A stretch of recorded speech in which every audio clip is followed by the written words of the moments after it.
Okay, quick little story time, y'all. This just happened. I almost went to jail and my phone broke. So let me give y'all the backstory. My brother, he is 15 years old. So yesterday, he went out the house. Me and my mom couldn't find him.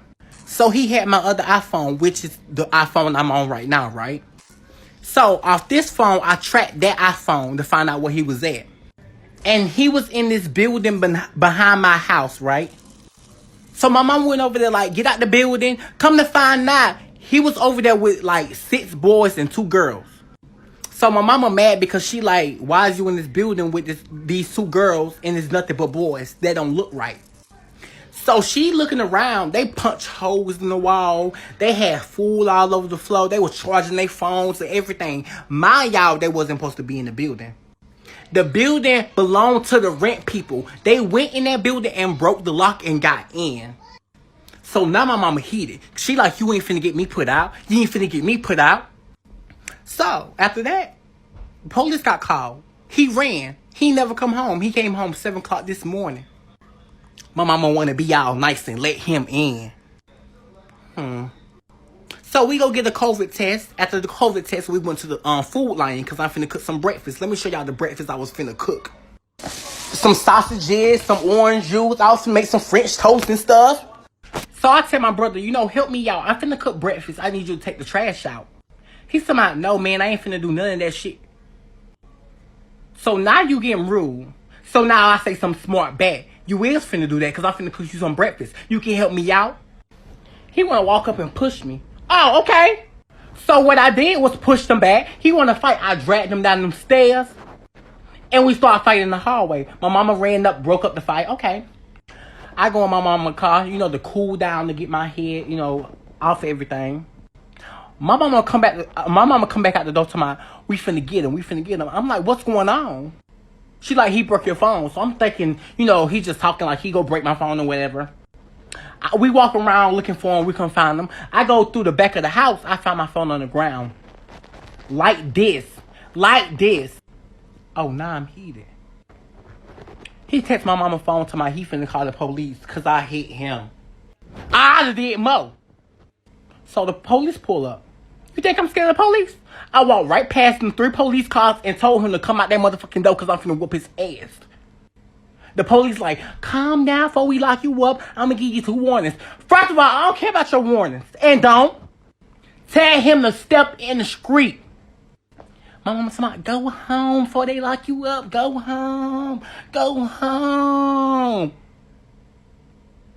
I'm 24 and I've been dating my boyfriend for 5 years now. We grew up together as neighbors and were friends for a couple years before dating. I love him so much and I want to marry him. His family is great and I adore them all, and he's great with my family too. He also formed a great relationship with my younger sister who's 21. The issue is that I think their bond is too close. My boyfriend and I live together, but he spends a lot of time with her. Albeit, I am sort of busy. I'm currently in grad school for engineering, so I have to go to my classes. My boyfriend works full time. My sister is currently taking a gap year, but that 1 year has extended from when she was 18. She comes over when I'm in seminars and classes. They have tons of inside jokes and share the same sense of humor and taste in movies. It makes me feel left out, but when I try to include myself, they both stop being so enthusiastic and act like it's super awkward to have me there. My sister and I were close growing up, but started drifting when I went to uni. When my boyfriend isn't there and I talk to her, she becomes kind of cold and sometimes says rude things. Once she told me to my face that I'm not good enough for him and that he deserves better, which made me cry for a couple days. He also gets her gifts for the most random achievements, like he got her a present for making it through the week, even though she doesn't even do anything. She currently isn't working or trying to pursue a hobby or interest. She's just taking it easy, in her own words. Don't get me wrong, I'm glad my boyfriend and sister are friends, but my major problem is that my boyfriend tells her everything. Literally everything. He tells her things that he doesn't tell me and talks to her about me and our relationship. She knows all of our issues and good parts to a level of detail that I wouldn't even tell my closest friends or parents. She even knows the grades I got on my midterms and finals and what I think about my manager. I work part-time to contribute to our apartment, but also get paid for my research, which goes towards our needs as well, which I feel is unnecessary for her to know since I didn't tell her myself. I asked him to step back a bit and stop telling her things about me and our relationship, but he was shocked and told me that I'm an asshole for even requesting it. Now I feel guilty, so am I the asshole?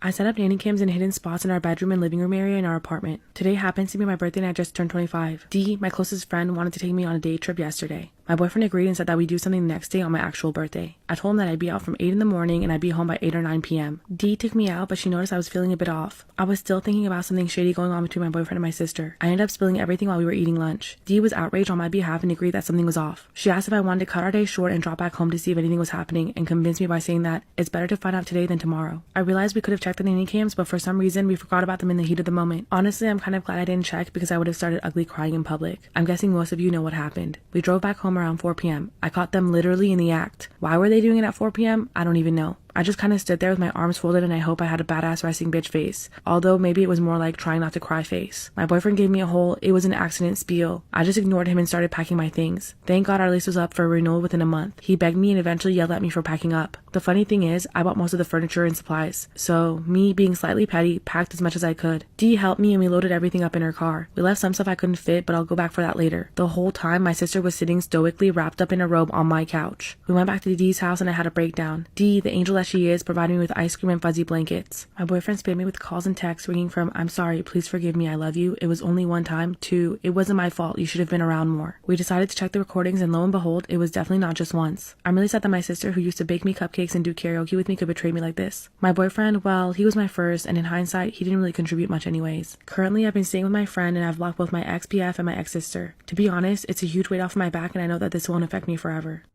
I had a first date planned for Friday. I took a nap so that I would be all rested and fresh. I showered. I did my hair. I looked good. And then I sat in a restaurant for a half hour waiting for him, and he never showed up.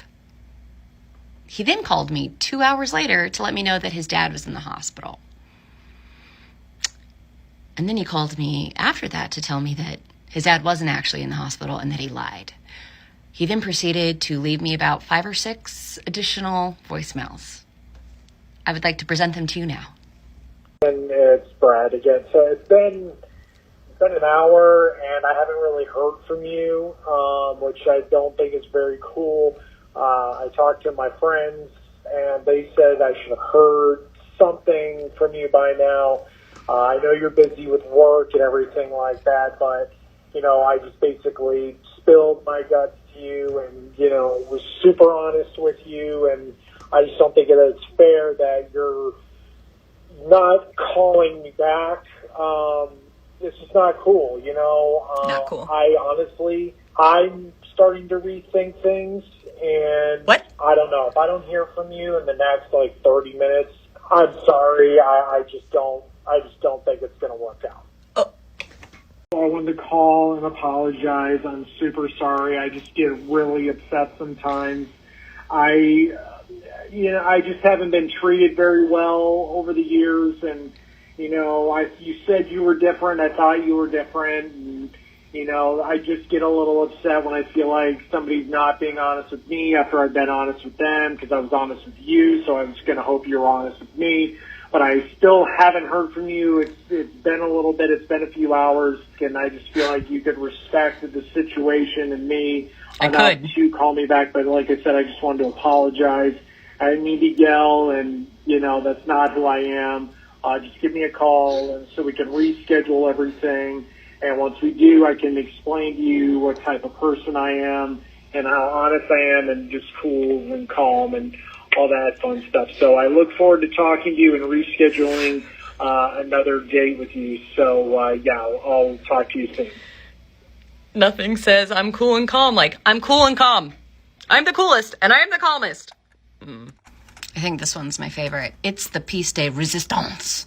Why haven't you called me back? Oh, I don't know. How did somebody do that to somebody else?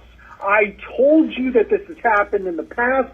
You said you weren't going to do it. You said it happened to you, and it happened to me. That's why we got along so well. I have left several messages spilling my heart to you. All I'm asking for is a call back, and we could go on a date. I could treat you really nice. I really can. I just don't understand girls like you. I thought you were different. I am the same as every other girl. Frightened for my life. Wow. Wow, wow, wow, wow, wow, wow. But wait, there's more. I was just thinking, please do not put any of my information on TikTok. Like I said, I'm kind of a sensitive guy. I'm a private guy. And just please, whatever you do not put this on TikTok. I would never. That is the last thing that I would ever do. But after you screamed at me and you, like, you know, stood me up and the, like, 7 voicemails, I forgot. I would hate, you know, to have legal get involved. Just please, just don't do it. Just be smart and just don't do it, okay? He's threatening me. All right, call me back. I still haven't heard from you. He's threatening me with legal action, and yet he still wants me to call him back. Oh my God. I can't. I have always been someone who low-key didn't mind a bad date because I love a good story. And the level of crazy that I am immersed in right now with this man who will not stop leaving me voicemails is just... I should be frightened. I should be very scared for my safety, and yet I am also so amused. And as someone who's in radio, like, this is comedic gold. I couldn't ask for something better. I couldn't make this up if I tried. It is just, I've got the voicemail to end all voicemails. I kind of don't want it to ever stop. I'm gonna play it tomorrow morning on my morning show. Yeah, I'm gonna make you guys listen because, you know, I just started there and I need people to, like, follow me. Is it a cheap ploy? Is it gonna be worth it? Yes! I'll give you a hint. The voicemail is from his mother. He had his mother call me. She seems delightful. I almost completely forgot. If I'm going to exploit my personal life for professional gain, I should really tell you what time to listen tomorrow and where. 7:10 tomorrow morning on Hot 93.3. You can listen online at hot933hits.com. Please follow the station and me on Instagram. Okay, bye. Famous birthdays fucking ruined my life today. And yes, the fucking website. Basically, I was supposed to sign a lease today, okay? And I finally found an apartment. It's so hard to fucking find one as a freelancer. And basically, I was supposed to walk in. I'm about to sign the lease, and he goes, I have some bad news. I was like, what the fuck is it this time? And he's like, basically, I Googled your name yesterday, and something called Famous Birthdays popped up. I didn't know that you had a social media account. It says that you're a TikTok star, and to my knowledge, there's someone called Jake Paul and Bryce Hall. First of all, I hate that rhymes. And he's like, and basically, they both got themselves into a lot of trouble with the neighborhood because of, you know, their social media stars. They do a lot of partying and stuff like that. So, unfortunately, I'm not gonna give you that lease because I don't want you to do the same things that they did. And I don't want to get into any kind of legal trouble. Are you fucking kidding me? Jake Paul and Bryce Hall and Famous Birthdays? That's what ruined my chances at signing a fucking lease? Really? Ugh. Put every car down if you and your girlfriend decide to go out for a cute little date night. So you find a spot you've never been to before, you get there, the vibes are good, everything's great, and then things start to go a little bit south. When the waitress comes over and she's like, oh my god, you guys are so cute, how long have you been together? So you tell her and she's like, oh. She's like, not for long at all. And you're like, did I hear that shit right? But you know what? I let it go in one ear and right out the other. Because it is not enough to ruin my night. And then, in the middle of us ordering appetizers, she literally grabs Grace's hand like they're at the goddamn altar and she's like, wow, I love your rings. They're so cute. Wow, your hands are so big. And starts comparing hand sizes with my girlfriend right in front of me. I'm fucking fuming at this point. Grace is uncomfortable. She's not saying anything because she's not confrontational, but you know what? I am confrontational. And just when I thought it couldn't get any worse, okay, we hit rock bottom, okay? Because we're eating dinner. And Grace's tea is dwindling, and so is my patience. So the waitress comes over, she fills up Grace's tea glass, and purposely spills the tea all over Grace's lap! Ah! And she insists on cleaning up the spill on her lap, and I'm literally like, oh girl, we gotta go! Bring us the check, I've had enough, enough is enough. And then she brings the bill over.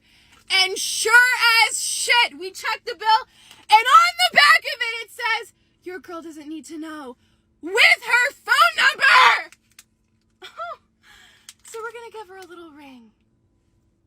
My last semester at a certain college, I was assaulted by a football player for walking where he was trying to drive. No, he was 325 pounds.